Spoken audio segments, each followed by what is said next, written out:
சென்னை பாரிமுனையில் தாவேகா சார்பாக சர்வே எடுக்க போன 5 பெண்கள் உட்பட மொத்தம் 10 பேரை திமுக குண்டர்கள் தாக்கியிருக்கிறாங்க, அடிச்சிருக்காங்க அப்படிங்கிற நியூஸ் கிடைச்சது. அதுலேயும் பார்த்தா ஒரு பொண்ணு, ஒரு புள்ளதாச்சி பொண்ணு, அந்த பெண்ணையுமே அடித்து தாக்கியிருக்காங்க. இன்றைக்கி ஹாஸ்பிட்டலில் ஐசியூவில் இருக்கிறாங்க அப்படிங்கிற நியூஸ்லாம் கிடைச்சிருக்கு.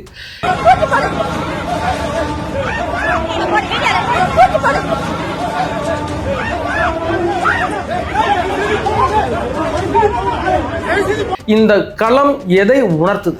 இந்த திமுக இப்படிதான் பண்ணுவாங்க, எலெக்ஷன் நெருங்க இதை விட கொடூரமா பண்ணுவாங்க அப்படிங்கிறது நம்ம ஏற்கனவே சொல்லிட்டு இருக்கோம். ஏனென்றா திமுக அந்த ஜீன்லேருந்து வந்த கட்சி தான். இன்னைக்கு அதை நிகழ்த்த தொடங்கியிருக்காங்க. இன்னும் எலெக்ஷனுக்கு ஒரு 4 மாதம் தான் இருக்குது. இதுக்கு பிறகு என்னென்ன அவலங்கள் நடக்கும், அதுபோக இந்த பிரச்சனையில் தாவேகா வெர்சஸ் டிஎம்கே இந்த சண்டையில் முக்கிய காரணம் என்ன நடந்தது அப்படிங்கிற டீட்டெயிலாக பார்ப்போம். வாங்க வீடியோக்குள்ளே போகலாம். நான் உங்கள் ஏக்தாத்தா.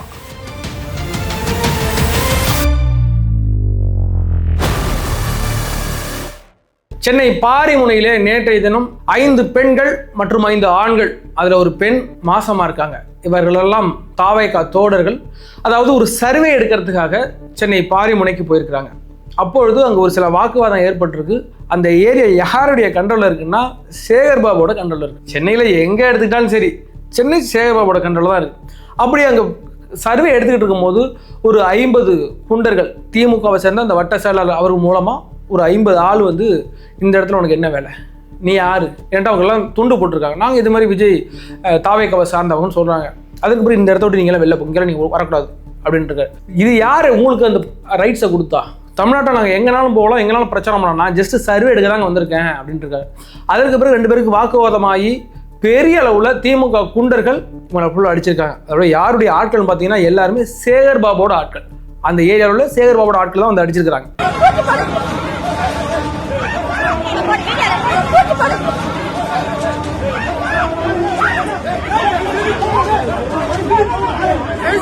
இப்போ என்ன நடந்திருக்குன்னா, அதில் ஒரு பெண் மாசமா இருக்காங்க.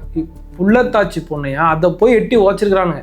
அந்த பொண்ணு நீங்க ஐசியூல இருக்கு. இப்போ 2 பேருமே போயிட்டு ஹாஸ்பிட்டலில் அட்மிட் ஆகிட்டாங்க. 2 பேருமே கேஸ் கொடுத்துருக்காங்க. அதில் 2 தரப்புமே ஏட்டா அடித்தது திமுக ஆட்கள் அடிக்கிறாங்க அப்படிங்கிறது நம்ம நல்லாவே பார்த்தோம்.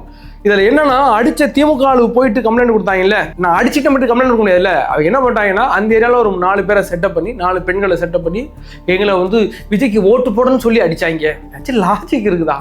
ஓட்டு போடணும்னு சொல்லி அடிப்பாங்களா யாராச்சும்? விஜய்க்கு ஓட்டு போடும், விஜய்க்கு ஓட்டு போட அடிக்க போகிறாங்க. நீங்கள் போய்ட்டு விஜய்க்கு ஓட்டு போடணும்னு கன்வின்ஸ் பண்ணியிருப்பாங்க.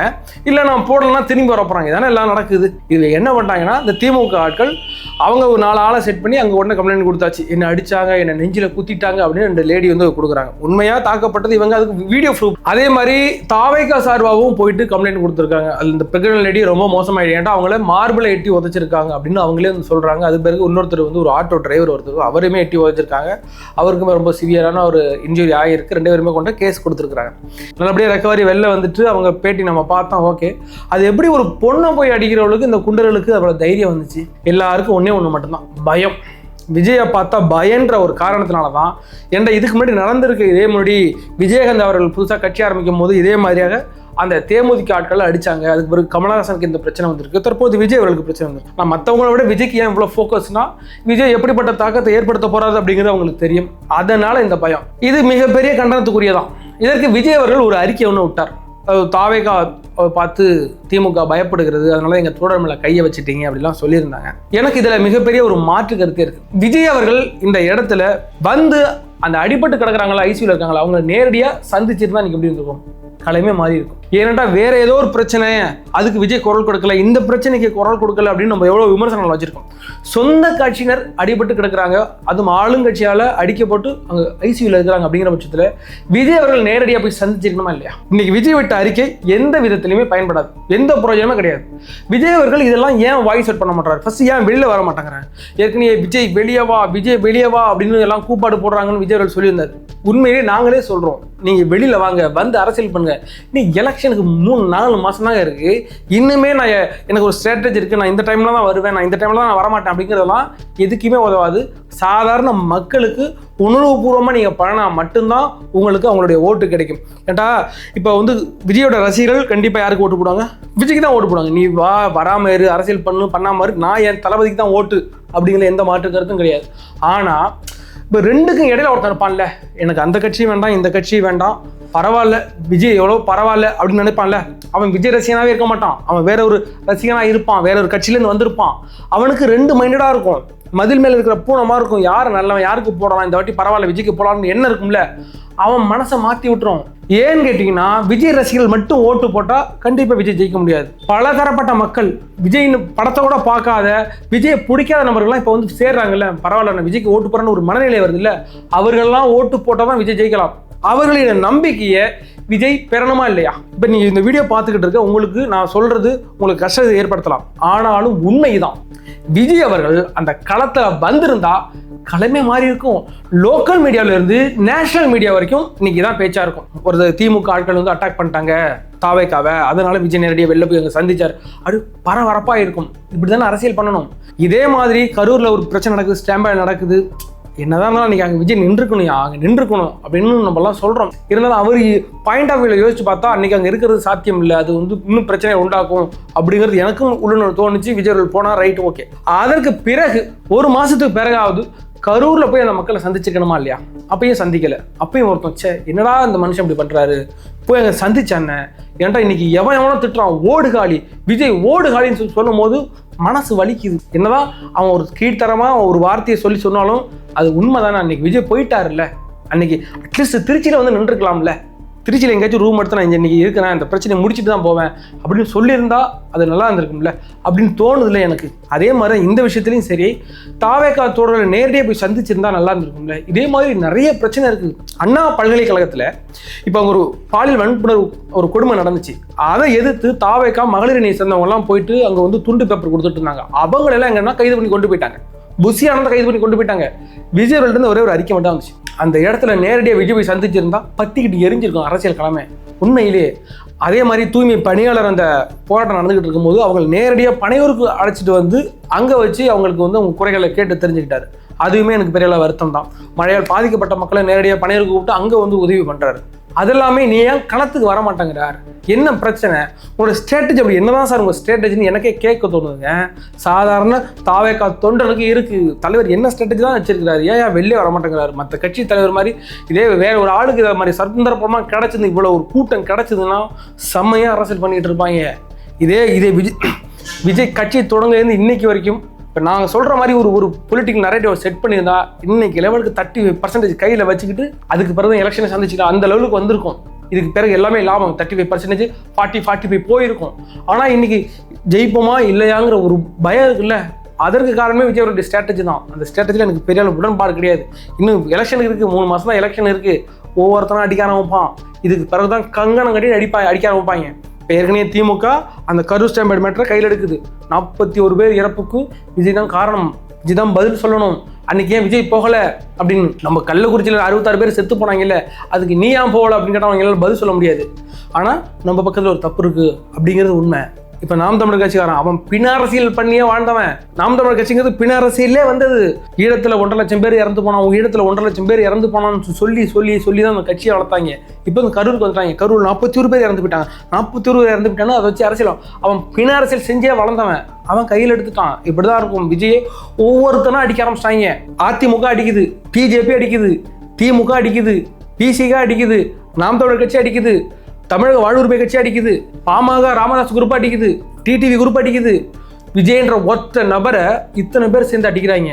அதனால இந்த பார்க்குற எல்லா மக்களுக்கும் ஒரு மனுஷனை போட்டு ஏன்டா இத்தனை பேர் அடிக்கிறீங்க அப்படின்ற எண்ணத்துல தான் இந்த இடத்துல விஜய் பக்கம் நின்னா கரெக்டாக இருக்கும் அப்படின்னு சாதாரண மக்களையும் யோசிக்க வச்சதே இவங்க அடிதான். அந்த இடத்துல விஜய் அவர்கள் எனக்கும் அரசியல் பண்ணதுண்டா, நான் பண்ணுற அரசியல் இறங்கி குதிச்சாருன்னா இவங்க ஒருத்த நிற்க மாட்டாங்க. உண்மைதான். ஏன்னு கேட்டால் நாம் தமிழர் கட்சிங்கிறது 15 வருஷமாக அவங்க பண்ணிட்டு இருக்காங்க அரசியல். வந்த 2 வருஷத்தில் கட்சியே உடைச்சிட்டாப்புல. அங்கே ஒன்றுமே இல்லை, எல்லாம் இங்கே இருக்கிறாங்க, தாவேக்கால இருக்கிறாங்க. விசிகா கட்சி, அதாவது திருமாவளவன் தன்னுடைய 29வது வயதில் அந்த கட்சி விசிகான்ற ஒரு கட்சியை தொடங்கின ஒரு அமைப்பாக தொடங்கி வந்திருக்கு. இதுவரையிலும் 0.98% தான் கையில் ஓட்டு வச்சிருக்கிறார், அவருடைய சமுதாய ஓட்டுன்னு வச்சிருக்கிறாங்களே. விஜய் வந்து 2 வருஷத்தில் எல்லாம் தூளு. எல்லா தலித் சமூகம் வாழ்ற பெரும்பாலான இடங்களை போய் பார்த்தீங்கன்னா விசிகா கொடி ஒன்று தான் இருக்கு. தமிழக வெற்றி கழகத்தோட கொடி 4-5 பறந்துகிட்டு இருக்கு. எல்லாருமே இது தமிழக வெற்றி கழகத்துக்கு வந்துட்டாங்க. இது சரியா? ஒரு மனுஷன் திருமாவளவன்ற ஒரு நபர் ஒரு தான் கல்யாணம் கூட பண்ணிக்காம இத்தனை வருஷம் உழைச்சிருக்கிறாங்க. அந்த ஆளு அவங்களோட ஓட்டை அன்னைக்கு விஜய் தூக்கிட்டு போயிட்டாரு. இது சரியா அப்படின்னு பார்த்தீங்கன்னா, நீ யோக்கியனா, நீ அந்த மக்களுக்கு உண்மையானவனா சரியானவனா இருந்திருந்தா, நீ அறிவாலயத்தில் கொண்ட அந்த தலித் மக்களுடைய உரிமை அடமானம் வைக்காம இருந்தா நீ அவன் கூட நின்றுப்பான்.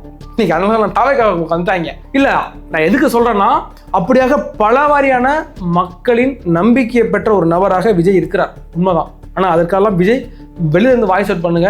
வர எலெக்ஷன் 2026 எலெக்ஷன் இன்னும் 2-3 மாசத்துல நெருங்கிட்டு, இந்த நேரத்தில் நீங்க அரசியல் பண்ணா மட்டும்தான் கண்டிப்பா நீங்க யோசிக்கிற நீங்க அந்த உங்களுடைய கனவான 2026 அந்த சிஎம் சீட்டு கண்டிப்பா கிடைக்கும். எனக்கு ஆசை தான்யா, ஒரு நல்ல தலைவன் வரட்டும், விஜய் வந்துக்கிறாப்புல, அவர் வரட்டும். இத்தனை நாள் பேசியே கெடுத்தானுங்கடா அந்த தமிழ்நாட்டை. இவங்க பேசியே தான் கெடுத்தானுங்க. ஒரு மனுஷன் பேசாம அமைதியாக இருக்காரு, அவர் அரசியல் பண்றாரு அப்படின்னு ஒரு நம்பிக்கை இருக்குல்ல. இது மாதிரி டயத்துல கூட நீங்க வெளில வராம இருந்தா உங்க மேல உள்ள நம்பிக்கை போகுது. அதுதான் எனக்கு பெரிய வருத்தம். கண்டிப்பாக தாவேக்கா தோழர்கள் பெரிய அளவில் நிற்கிறாங்க, களத்தில் இன்னும் உழைச்சிட்டு இருக்கிறாங்க. இன்னும் எலெக்ஷன் டேட்டே வைக்கல, அதுக்குள்ளே சர்வே எடுக்க போகிறாங்க, அதுக்குள்ளே பரப்புரைக்க போகிறாங்க. அந்தளவுக்கு வெரி ஸ்பிரிட் பர்சனாக இருக்கிறாங்க இந்த டிவிக்கு பசங்க. ஆனால் தலைவராகிய நீங்கள் அந்த தோழர்களுக்கு களத்தில் என்ன பூஸ்டர் கொடுத்தீங்க? அவங்க ஒரு புத்துணர்ச்சி வேணுமா இல்லையா? அதை உங்கள்கிட்ட எதிர்பார்க்குறாங்க. பெருசாக ஒன்றும் இல்லை, ஒரு நாள் இதே மாதிரி பிரச்சனைக்கு வந்து நில்லுங்க, ஒரு பிரச்சனை எடுத்து கையில் எடுத்து போராட்டம் பண்ணுங்க. ஏற்கனவே லாக்அப் டேத்தில் ஒரு பிரச்சனை நடந்துச்சுல, அது பெரிய அளவில் பேசப்பட்டது. நிறைய பேர் புத்துணர்ச்சி எடுத்தாங்க. இந்த பாரா என் தலைவன் வந்து அரசியல் பண்ணிட்டு இருக்கான் பாரா. பரந்தூர் விமான நிலையத்துக்கு வரும்போது 1 வாரம் அடங்குனுச்சு அந்த கலவரம் அடங்கிறதுக்கு. அவ்வளோ அளவுக்கு அரசியல் களமே பற்றிக்கிட்டு எரிஞ்சுது. அதே மாதிரி ஒரு அரசியலை விஜய் அவர்களிடம் நாங்கள் எதிர்பார்க்குறோம். ஏன்னா தாவேக்கா மாதிரியான பெரிய அளவில் மக்கள் செல்வாக்கு கொண்ட கட்சி அப்படியெல்லாம் வீணாக போகிறதுல நாங்கள் யாருமே விட்டுற போட்டோம். ஏன்னா எந்த பேக்கேஜும் கிடையாது. நான் வந்து அரசியல் எதிரி திமுக தான், கொள்கை எதிரி பிஜேபி தான் அப்படின்னு சொல்லிட்டு இந்த அரசியல் பண்ணுறாருல, அதுவே பெரிய ஒரு புதுசாக இருக்குது. இந்த மாதிரி ஒரு கட்சி வரட்டுமா, வரணும்டா அப்படின்னு எனக்கு ஒரு ஆசை இருக்குல்ல, அதே மாதிரி நிறைய பேருக்கு இருக்குது. இதுக்கு முழுக்க விஜய் அவர்கள் தான் எப்படி ஹேண்டில் பண்ணி கொண்டு போகிறாரு. ஏன்னா எந்த இடத்துலையுமே சரி, இந்த விர்ச்சுவல் வாரியர்ஸ் இந்த டிவிக்கு பாய்வோ ஒரு இடத்தோட விஜய் விட்டுவிடவே மாட்டாங்க. கரூர் ஸ்டெம்பல் எப்படி நடக்கும் போதும் தாங்கி பிடிச்சாங்க. இதே மாதிரி சின்ன பிரச்சனைக்கு விஜய் மேலே விமர்சனம் வந்து தாங்கி பிடிக்கிறாங்க.